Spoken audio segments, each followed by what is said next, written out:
Awami দোসরদের passport ইস্যুতে নমনীয় হল সরকার। সংসদীয় এলাকায় একজন প্রার্থী ২০টির অধিক বিলবোর্ড ব্যবহার করতে পারবেন না।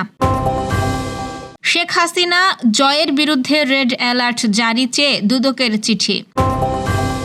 ২১ আগস্ট গ্রেনেড হামলা মামলায় তারেক ও বাবরের খালাসের রায় বহাল। মোরেলগঞ্জে আমন বীজতলা নষ্ট হয়ে বিপাকে কৃষকরা। তামাক চাষ নিরুৎসাহিতকরণে অ্যাডভোকেসি সভা অনুষ্ঠিত। ওলামা দল নেতা কাশেদ আলীর দাফন সম্পন্ন, জানাজায় হাজারো মানুষের ঢল। দর্শক, শুনছিলেন দিনের খবরের প্রধান প্রধান শিরোনাম, এবার বিস্তারিত। তার আগে আমাদের ইউটিউব চ্যানেল সাবস্ক্রাইব করুন এবং সব খবর পেতে ফেসবুক পেজ ফলো করে রাখার পাশাপাশি ওয়েবসাইট ভিজিট করুন। সরকার আওয়ামী দোসরদের পাসপোর্ট ইস্যুতে হঠাৎ করেই নমনীয় হলো। ফ্যাসিস্টদের দোসর চিহ্নিত আমলা, বিচারপতি, সেনা কর্মকর্তা ও তাদের স্ত্রীর পাসপোর্টে মিলেছে গ্রিন সিগন্যাল। যুগান্তর তাদের এক প্রতিবেদনে এ তথ্য জানিয়েছে। প্রতিবেদন অনুসারে স্বরাষ্ট্র মন্ত্রণালয় থেকে ৩৯ জনের নামে জারি হয়েছে অনাপত্তিপত্র।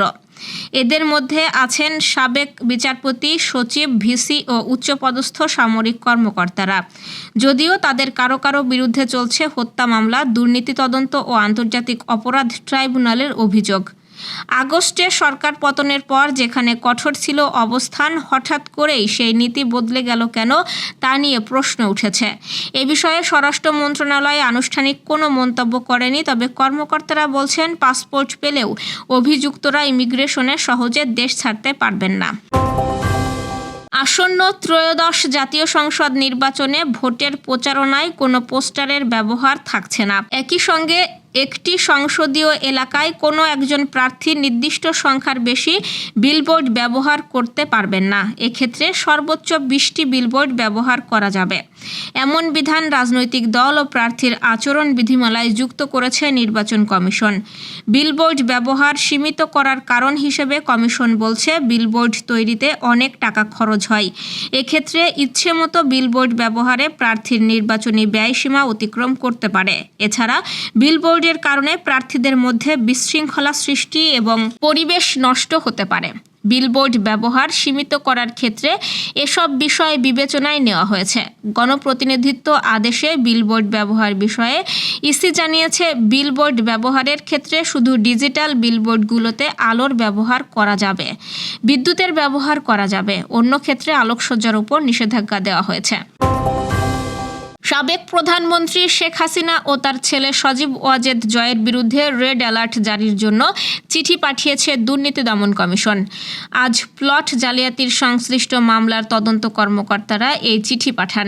চিঠিতে দুর্নীতির মামলায় করা আসামি শেখ হাসিনা ও তার ছেলে জয়ের বিরুদ্ধে এই রেড অ্যালার্ট জারির জন্য প্রয়োজনীয় পদক্ষেপ গ্রহণে পুলিশ হেডকোয়ার্টারকে অবগত করা হয়। চিঠিতে বলা হয়েছে, শেখ হাসিনা ও তার ছেলে বিদেশে পালিয়ে গেছেন। ন্যায় বিচারের স্বার্থে আসামির অবস্থান চিহ্নিত করে দেশে ফিরিয়ে এনে আইনের মুখোমুখি করতে আদালত ওয়ারেন্ট ইস্যু করেছেন। ২ দশক আগে আওয়ামী লীগের সমাবেশে গ্রেনেড হামলা মামলায় তারেক রহমান সহ সব আসামিকে খালাস দিয়ে হাইকোর্ট যে রায় দিয়েছিল তা বহাল রেখেছেন সর্বোচ্চ আদালত। আজ খালাসের রায়ের বিরুদ্ধে রাষ্ট্রপক্ষের আপিল পর্যবেক্ষণ সহ খারিজ করে এই রায় দিয়েছে প্রধান বিচারপতি সৈয়দ রেফাত আহমেদের নেতৃত্বাধীন ৬ বিচারপতির বেঞ্চ। যশোরে ভবদহ পানি নিষ্কাশন সংগ্রাম কমিটির সংবাদ সম্মেলন অনুষ্ঠিত হয়েছে। সংবাদ সম্মেলনে দাবি জানানো হয়, ভবদহ স্লুইস গেটের সব ভেন্ট দ্রুত খুলে দেওয়া, আমডাঙ্গা খালের জমি অধিগ্রহণ ও সংস্কার কাজ শুরু, ৮১ কিলোমিটার নদী খননের পরিকল্পনা বাস্তবায়ন এবং ঘের নীতিমালা কার্যকর করা। লিখিত বক্তব্যে সংবাদ সম্মেলনে বলা হয়, এবার বৃষ্টিপাত দ্বিগুণ হলেও গেট খোলার কারণে জলাবদ্ধতা অনেকটা কমেছে। তবে আরও গেট খোলা ও টেকাঘাটের সড়ক বাঁধা অপসারণ জরুরি। এতে 150 গ্রামের মানুষ দ্রুত জলাবদ্ধতা মুক্ত হতে পারবে।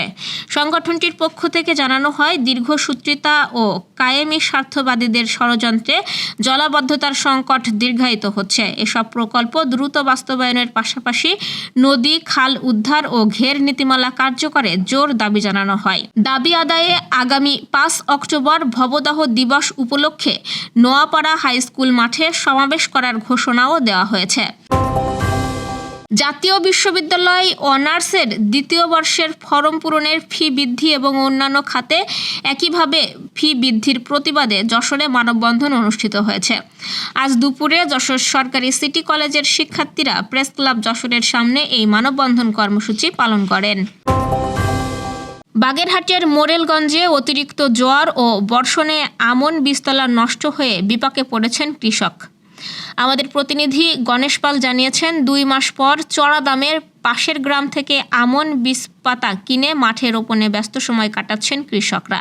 তাদের অভিযোগ, 2000 টাকা থেকে শুরু করে সর্বনিম্ন 600 টাকা দরে বীজ পাতা কিনতে হচ্ছে। এদিকে কৃষি অফিস বলছে, এবার আগের তুলনায় 3 গুণ বেশি বীজ পাতা উৎপাদন হয়েছে, তাই সংকট হওয়ার কথা নয়। তবে মাঠ পর্যায়ে দেখা যাচ্ছে চিত্র ভিন্ন। চাষিরা ক্ষতিগ্রস্ত হয়ে নতুন করে বীজ পাতা কিনে রোপণে বাধ্য হচ্ছেন।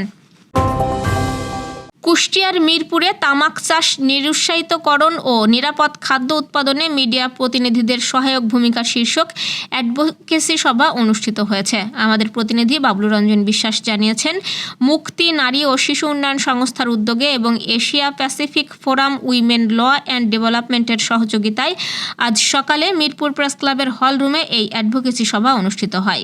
প্রেস ক্লাবের সহ সভাপতি অধ্যাপক আব্দুস সালামের সভাপতিত্বে এতে প্রধান অতিথি ছিলেন মুক্তি নারী ও শিশু উন্নয়ন সংস্থার নির্বাহী পরিচালক মমতাজ আরা বেগম। প্রকল্প সমন্বয়কারী উম্মে সালমার পরিচালনায় বক্তব্য রাখেন কুষ্টিয়া প্রেস ক্লাবের সাবেক সহ সভাপতি মিজানুর রহমান লাকি সহ অন্যরা।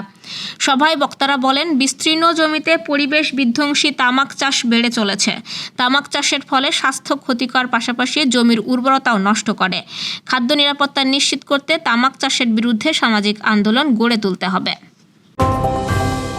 যশোরের সারসার বাগাসরা ইউনিয়ন বিএনপির সাধারণ সম্পাদক জাহাঙ্গীর হোসেনের পিতা ও উপজেলা জাতীয়তাবাদী ওলামা দলের সহ সভাপতি কাশেদ আলীর দাফন সম্পন্ন হয়েছে।